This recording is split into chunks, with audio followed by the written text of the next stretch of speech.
आप सबों का टीआरएलएसएस क्लासेस में स्वागत है। और इस वीडियो लेक्चर में हम लोग क्लास 11th मैथ्स को कंटिन्यू करेंगे। हाइपरबोला टॉपिक्स पर आज डिस्कस करेंगे और ये चैप्टर 11 एक्सरसाइज 11.4 में है एनसीईआरटी में। तो सबसे पहले इसेंट्रिसिटी के बेसिस पर जो कोनिक सेक्शन है वो डिसाइड होता है। जैसे इसेंट्रिसिटी का वैल्यू अगर 1 हो तो पैराबोला होता है, इसेंट्रिसिटी का वैल्यू अगर लेस देन 1 हो तो इलिप्स होता है, और इसेंट्रिसिटी का वैल्यू यदि ग्रेटर देन 1 हो तो वो हाइपरबोला होता है। ठीक है, तो हम लोग यहाँ से समझते हैं कि स्टैंडर्ड इक्वेशन ऑफ हाइपरबोला ये होता है। Standard equation of hyperbola case 1 discuss कर रहे हैं। पहला हो गया x square by a square minus y square by b square equal to 1। Ellipse में क्या होता था, बीच में प्लस होता था, हाइपरबोला वाले में बीच में माइनस होता है। अच्छा, इसमें क्या होता है कि पॉइंट इस तरीके से मूव करता है कि वो जो दो फिक्स्ड पॉइंट हैं उसमें रिलेशनशिप जो बना रहा है Pf1 मतलब पहले पॉइंट से फोकस Pf1 माइनस Pf2 जो है वो ट्वाइस ए के बराबर होता है। तो यहाँ ए हम समझ सकते हैं। तो ये पहला केस हो गया। उसके बाद सेकंड जो केस है इसमें भी वही है, ध्यान रखना है कि ये हमारा एक्सिस जो है ना, ये इसमें दो फोकस हो गए, ये वर्टेक्स हो गया। तो और अच्छे से डिटेल से समझेंगे। तो पहला केस ये हुआ। दूसरा केस में हमारा पैराबोला इस तरीके से बनता है जहाँ हमारा एक्स स्क्वायर के आगे जो है वो माइनस का साइन लगा हुआ है, वाई स्क्वायर के आगे प्लस का साइन लगा हुआ है। तो दो केसेस हैं बनेंगे। तो आपको डिसाइड करना पड़ेगा कि ये इक्वेशंस में का क्वेश्चन है या इस इक्वेशंस का क्वेश्चन है। ठीक है, तो अब इसके बारे में दोनों डायग्राम्स को हम लोग देख लिए। अब हम लोग और अच्छे से समझते हैं इसके फॉर्मूलाज के बारे में।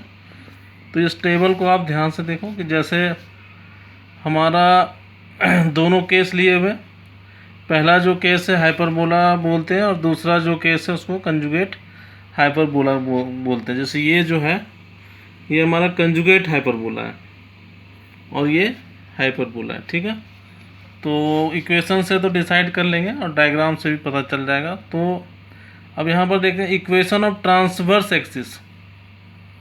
ट्रांसवर्स एक्सिस जो होता है वो y इक्वल टू 0 होता है इन केस ऑफ हाइपरबोला, और in case of conjugate hyperbola x equal to 0 होता है। मतलब हम लोग यहाँ देख सकते हैं x एक्सिस को हम लोग x एक्सिस जो है उसका इक्वेशन क्या होता है y इक्वल टू 0, और इसी को हम लोग ट्रांसवर्स एक्सिस कहते हैं हाइपरबोला के केस में। तो ये ध्यान में रखना आपको।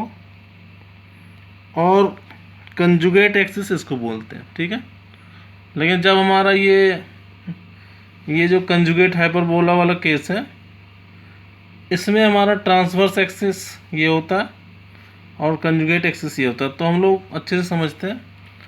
तो इक्वेशन ऑफ ट्रांसवर्स एक्सिस क्या होगा, हाइपरबोला में y इक्वल टू 0, मतलब ये हमारा ट्रांसवर्स एक्सिस है और इसका इक्वेशन हमारा y इक्वल टू 0 है। ठीक है, मतलब x एक्सिस है। फिर लेंथ ऑफ ट्रांसवर्स एक्सिस क्या होता है, ट्वाइस ए होता है। ठीक है, उसके बाद इक्वेशन ऑफ कंजुगेट एक्सिस, तो ये हमारा कंजुगेट एक्सिस होता है हाइपरबोला वाले केस में इसमें। तो इसका इक्वेशन क्या होगा, x इक्वल टू 0, मतलब y एक्सिस होगा।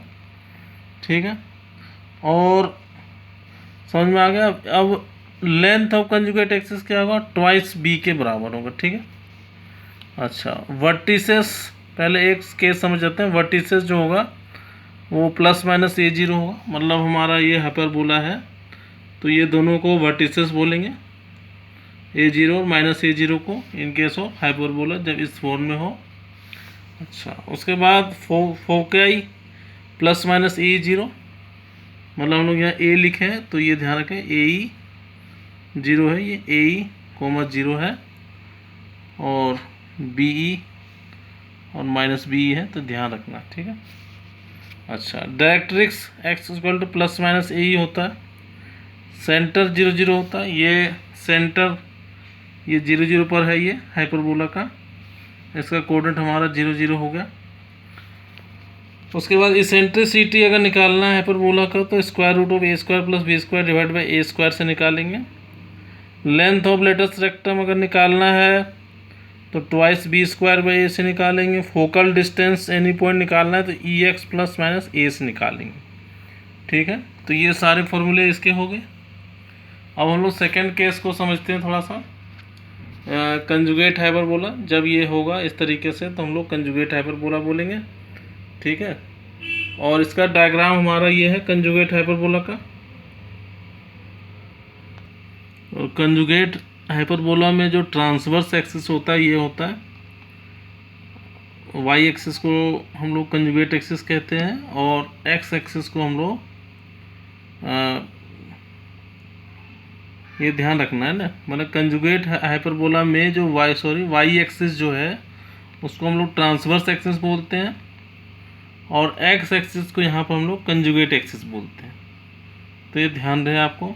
ठीक है, y axis transverse conjugate hyperbola में वाई एक्सिस जो होता है वो ट्रांसवर्स एक्सिस होता है और एक्स एक्सिस जो होता है वो कंजुगेट एक्सिस होता है। जबकि नॉर्मल हाइपरबोला में एक्स एक्सिस हमारा ट्रांसवर्स एक्सिस होता है और वाई एक्सिस जो होता है वो कंजुगेट एक्सिस होता है। तो इसीलिए हमारा जो ट्रांसवर्स एक्सिस है कंजुगेट हाइपरबोला में उसका इक्वेशन होता है एक्स इक्वल टू 0 और कंजुगेट एक्सिस जो है उसका इक्वेशन होता है वाई इक्वल टू 0।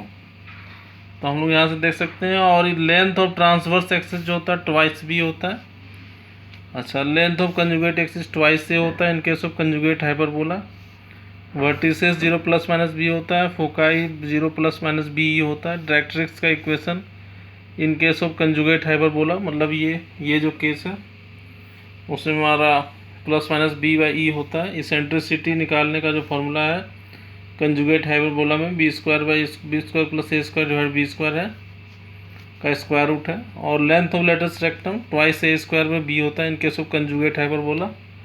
और focal distance of any point जो है एक्स वाई पर e y plus minus B होता है। हम लोग क्वेश्चन देखेंगे कि एक्सरसाइज 11.4 का जो है क्वेश्चन से एक लेते हैं हम लोग। क्या पूछा गया, find the coordinates of the foci and the vertices the eccentricity and the length of latus rectum of the hyperbola. तो इसमें कोऑर्डिनेट्स पूछा गया है फोकाई का और वर्टिसेस पूछा गया है कोऑर्डिनेट उसका, इसेंट्रिसिटी पूछा गया, लेंथ ऑफ लेटेस्ट रेक्टम पूछा गया हाइपरबोला को, और ये इक्वेशन दिया हुआ है। तो x square by 16 minus y square 9 equal to 1 है। तो ये already standard form of hyperbola है। तो मतलब कुछ डायग्राम उसका इस तरीके से बनेगा, हम लोग समझ सकते हैं और उस टेबल में बताए थे। तो इससे अब ए और बी तो पहले ज़रूरी है निकालना, क्योंकि हर वैल्यू निकालने के लिए ए और बी का ज़रूरत होता है। तो ए स्क्वायर तो 16 हो गया, बी स्क्वायर 9 हो गया, ए का वैल्यू प्लस माइनस 4 हो गया, बी का वैल्यू प्लस माइनस 3 हो गया। तो बाकी सारी चीज़ें हम निकल जाएंगे। तो ये हमारा ट्रांसवर्स एक्सिस है, ये हमारा कंजुगेट एक्सिस है। ठीक है, तो इसेंट्रिसिटी ऑफ हाइपरबोला निकालना है तो √a square plus b square by a square है। तो जब फार्मूला से निकालेंगे तो 5/4 आ जाएगा। फिर कोऑर्डिनेट्स, क्योंकि ए पता है हम लोग को, ए का वैल्यू प्लस माइनस 4 है, तो कोऑर्डिनेट्स ऑफ ओ की मतलब ये हमारा F1 ये कोऑर्डिनेट और F2 का कोऑर्डिनेट ये निकल के आ गया। माइनस ए 0 तो -50 प्लस ए 0 मतलब 50 हो गया।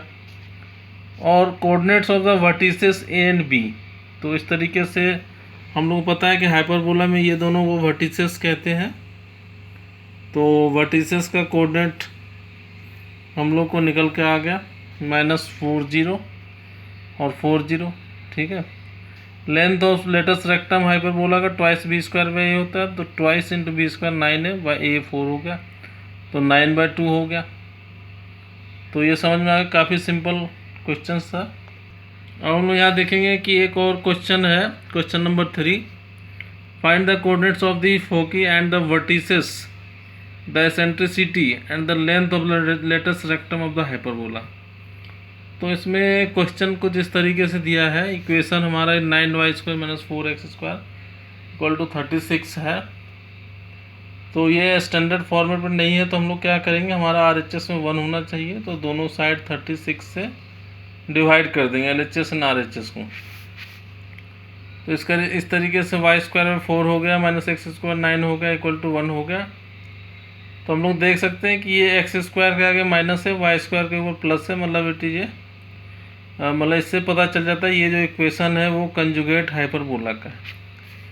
तो इससे अब जब समझ में आ गया तो इससे हम लोग कंपेयर कर लिए स्टैंडर्ड इक्वेशन से, ए और बी का वैल्यू निकाल लिए। A square 9, B square 4, A plus minus 3, B plus minus 2। तो ये हमारा कंजुगेट हाइपरबोला हो गया। तो यहाँ से हम लोग देख सकते हैं कि coordinates of the vertices, coordinates of the vertices क्या होगा, 0 प्लस माइनस बी होता है, प्लस माइनस 2 हो गया। इसेंट्रिसिटी ऑफ कंजुगेट हाइपरबोला जो होता है under root B square plus ए स्क्वायर बी स्क्वायर होता है, तो रूट 13/2 हो गया। और coordinates of the foci 0 plus minus B होता है, तो बी भी हम लोग पता है, इसेंट्रिसिटी भी पता है, तो उससे निकल के आ गया 0 root under root 3, 0 minus under root 13। और लेंथ ऑफ लेटेस्ट रेक्टम हमारा आ गया twice a square by b, मतलब 9 आ गया। तो फार्मूला बेस्ड क्वेश्चन थे, तो और भी वीडियो लेक्चर्स आप लोगों के लिए अपलोड्स करेंगे जिससे आप लोग को मैथ्स लर्निंग में हेल्प मिल सके। कोई सजेशन हो तो आप कमेंट कर सकते हो, और इस वीडियो को आप ज़्यादा से ज़्यादा स्टूडेंट्स को शेयर करें ताकि औरों को भी इस वीडियो से बेनिफिट मिल सके। Thank you.